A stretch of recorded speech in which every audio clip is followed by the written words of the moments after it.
शुभम करोति मंगलम। प्रभु श्री राम की कृपा आप सभी पर बनी रहे।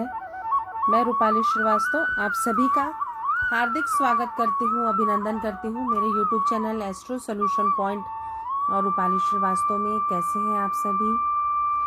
नवरात्रि का समय चल रहा है, माँ दुर्गा का आशीर्वाद आप सबको प्राप्त हो। इन्हीं शुभकामनाओं के साथ नवरात्रि पर्व की आप सभी को ढेर सारी शुभकामनाएं। आज हम जिस विषय पे चर्चा करने वाले हैं वो है नवरात्रि में हम 9 दिन माता को कौन सा भोग अर्पित करें जिससे माता हमें पर प्रसन्न हो और हमारे जीवन से कष्टों को वो हर ले।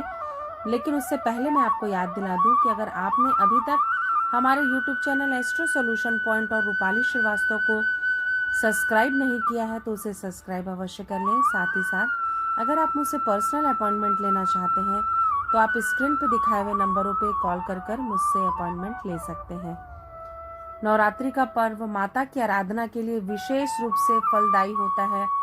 नवरात्रि में माँ दुर्गा के 9 रूपों की पूजा की जाती है।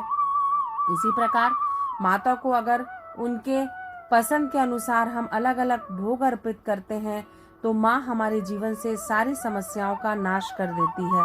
नवरात्रि का पहला दिन माँ शैलपुत्री का होता है। इस दिन देवी माँ के चरणों में गाय का शुद्ध घी अर्पित करना चाहिए। इससे आरोग्य का आशीर्वाद मिलता है और हमारे जीवन से सभी मुश्किलों का नाश होता है। इसी प्रकार नवरात्रि का दूसरा दिन माँ ब्रह्मचारिणी का होता है। इस दिन देवी माँ को शक्कर का भोग लगाने से वे प्रसन्न होती हैं।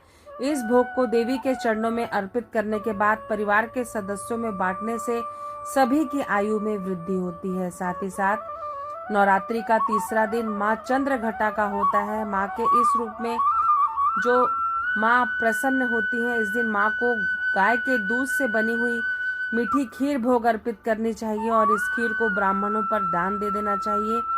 इससे दुखों से मुक्ति मिलती है और परम आनंद और सौभाग्य की प्राप्ति होती है। साथ ही साथ नवरात्रि का चौथा दिन मालपुए माता जी को अर्पित करना चाहिए।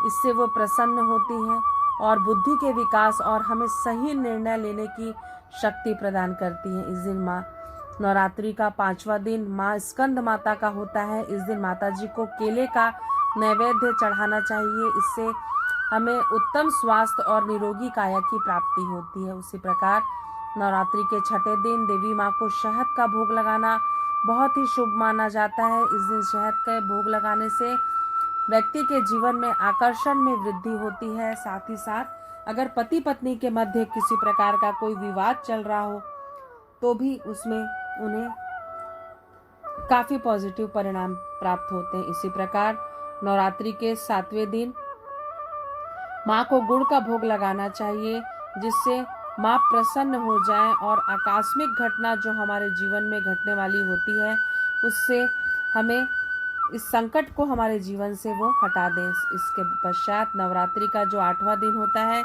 उस दिन देवी माँ को नारियल का भोग अर्पित करना चाहिए, नारियल का दान करना चाहिए। जिस भी व्यक्ति को संतान की प्राप्ति नहीं हो रही है उस दिन अष्टमी के दिन उस व्यक्ति को नारियल का दान करने के साथ साथ माँ को नारियल अर्पित करना चाहिए। उसे अवश्य ही संतान प्राप्ति के योग बनते हैं। इसी प्रकार नवमी के दिन नवरात्रि के अंतिम दिन माँ को तिल का भोग लगाना चाहिए और ये तिल बाद में ब्राह्मणों को दान कर देना चाहिए। इससे हमारे जीवन में जो अनहोनी होने वाली होती है, जो आकस्मिक घटनाएं घटती हैं वो नहीं घटती और माता का आशीर्वाद हम सभी को प्राप्त होता है। तो आपने जाना कि नवरात्रि के 9 दिन हम माता को कौन से वो भोग चढ़ाएं जिससे कि माँ प्रसन्न हो और उनके आशीर्वाद से दिनों दिन हम सुख समृद्धि सौभाग्य और स्वास्थ्य को प्राप्त करें। अगर आपको ये वीडियो अच्छा लग रहा है तो इसे लाइक और शेयर करना बिल्कुल भी नहीं भूलिएगा। साथ ही साथ अगर आप मुझसे पर्सनल अपॉइंटमेंट लेना चाहते हैं तो आप स्क्रीन पर दिखाए हुए नंबरों पे कॉल कर मुझसे अपॉइंटमेंट भी ले सकते हैं। अगर आप मुझसे या मेरे संस्थान से जुड़ी किसी भी प्रकार की कोई जानकारी प्राप्त करना चाहते हैं तो आप हमारी वेबसाइट cellnumerology.com पर भी जाकर मुझसे संपर्क कर सकते हैं।